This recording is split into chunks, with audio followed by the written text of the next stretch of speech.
Hello বন্ধুরা, on spot electric একটা নতুন ভিডিও নিয়ে এসেছি। তো আজকে আপনাদেরকে দেখাবো যে এসি আনস্টল কি করে করতে হয়, আর সেই প্রসেসটা কি করে সঠিক প্রসেস, সেই প্রসেসে খুললে যে মেশিনে গ্যাস একটুও বেরোবে না, সেই প্রসেস আজ দেখাবো। আর এই প্রসেসটা দেখতে গেলে আমার চ্যানেলে যদি আপনারা নতুন হয়ে থাকে তো চ্যানেলটা সাবস্ক্রাইব করে নিন, পাশে থাকা বেল আইকনটা প্রেস করে দিন।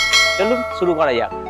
ভোল্টাস ইনভার্টার এসি, আর এই এসিটাকে আমরা আনস্টল করব। এই এসিটা চলছে, চলাকালীন অবস্থায় এটাকে আনস্টল করতে হয় বা এটাকে গ্যাস লক করতে হয়। যদি না চলা অবস্থায় যদি আমরা খুলি আর তাহলে সব গ্যাস বেরিয়ে চলে যাবে, তা পুরোটাই আপনার লস হয়ে যাবে। তা সঠিক প্রসেস আমি আপনাদেরকে দেখাচ্ছি। তা এসিটা অন হয়ে আছে, দেখুন এসিটা চলছে, ফ্যান ঘুরছে, এসি চলছে। তা প্রথমে আমরা এই কভারটা খুলবো আর এই কভারটাও খুলবো।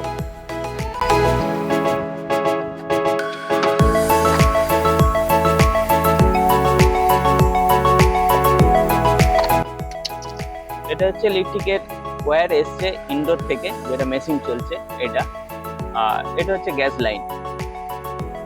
একটা সরু পাইপ আছে, দেখুন ভালো করে এটা লক্ষ্য করবেন যাতে আপনারা বুঝতে পারেন।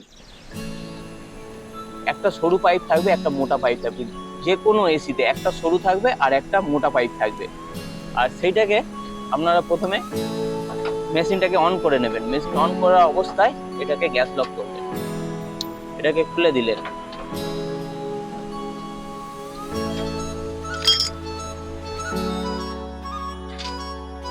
আর এটা গ্যাস লক করতে গেলে অবশ্যই একটা অ্যালাঙ্কি প্রয়োজন আছে। এই অ্যালাঙ্কিটা আপনারা বাজারেও কিনতে পাবেন। আর এটা 5 নম্বর অ্যালাঙ্কি বলে। 5 নম্বরও লাগে, 4 নম্বরও লাগে, এই দুটো কম্পালসারি অ্যালাঙ্কি লাগবে। তা কাজ শেখার কোনো শেষ নেই আর মার খাওয়ার কোনো বয়স নেই। তাই শিখতে গেলে এই ভিডিওটা আপনারা দেখুন, তাহলে ঠিকঠাক কাজ শিখে নিতে পারবেন। তা সরু পাইপটা যেটা থাকবে, সরুটা আগে লক করে দিতে হবে। আর ডান দিক ঘোরালে পুরো লক হয়ে যাবে।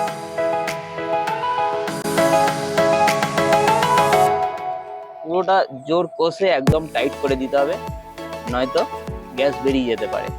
তা কিছুক্ষণ চলবে, চলার পর এই গ্যাসটা রিটার্ন এর মধ্যে নিয়ে নিচ্ছে। ইনডোর থেকে যা গ্যাস, পাইপের যা গ্যাস, সব গ্যাস এর মধ্যে আউটডোরে লোড হয়ে যাচ্ছে। তা 2-4 মিনিট চলার পর এটাকে লক করে দিতে হবে। তা কিছুক্ষণ চলছে, দেখুন এখানটায় দেখলে বুঝতে পারবে যে আইস হয়ে যাচ্ছে।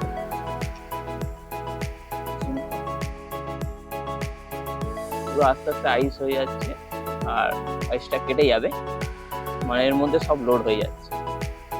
3 মিনিট মতো হয়ে গেল আর এর মধ্যে গ্যাস সব লোড হয়ে গেছে। তারপর এটাকে গ্যাস লক করে দিচ্ছি। এটাকে গ্যাস লক করার পর কিন্তু এই লাইনটাকে ডিসকানেক্ট করে দিতে হবে, অফ করে দিতে হবে। চাই আমরা এই কানেকশনও খুলে দিতে পারি বা ইনডোরে গিয়ে অফ করে দিতে পারি। মোটামুটি লাইনটাকে ডিসকানেক্ট, সাথে সাথে কম্প্রেসারটা অফ করে দিতে হবে। টাইট করে দিলাম আর লাইনটাকে আমরা খুলে দিচ্ছি।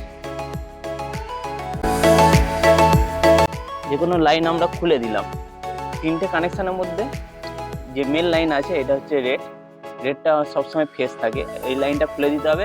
বা নিচে যদি কেউ থাকে তাকে বলে রাখতে হবে যে আমি বললেই সাথে সাথে যেন অফ করে দেয়। মোটামুটি ইনডোরটাকে বন্ধ করতে হবে যাতে কম্প্রেসারটা বন্ধ হয়ে যায়, কেন এর গ্যাস পুরো ফুল লোড হয়ে আছে আর কম্প্রেসার একদম চালানো যাবে না। তারপর এটাকে আমরা খুলে দেখে দিচ্ছি যে গ্যাস বেরোয় কি না।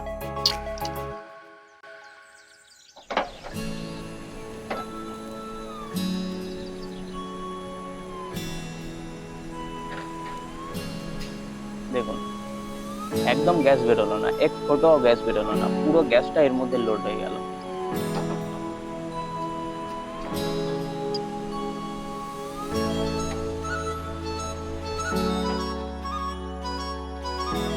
একদম গ্যাস নেই, পুরো ফুল গ্যাস এর মধ্যে লোড হয়ে গেছে, যা ছিল গ্যাস। এবার এইটাকে যখন আবার ইনস্টল করবেন তখন আবার গ্যাসটা ছেড়ে দিতে হবে।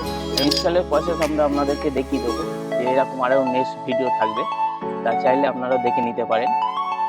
আর ফ্যানটাও বন্ধ হয়ে গেছে, একবার এটা দেখি।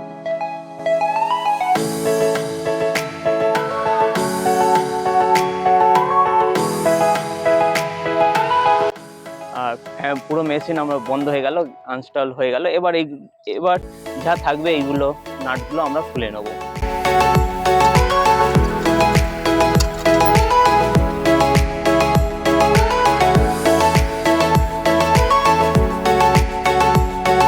তো বন্ধুরা, ভিডিওটা ভালো লাগলে তো অবশ্যই লাইক, শেয়ার, কমেন্ট করুন আর চ্যানেলকে সাবস্ক্রাইব করে দিন, পাশে থাকা বেল আইকনটা প্রেস করে দিন। চলুন পরের ভিডিওতে দেখা হচ্ছে।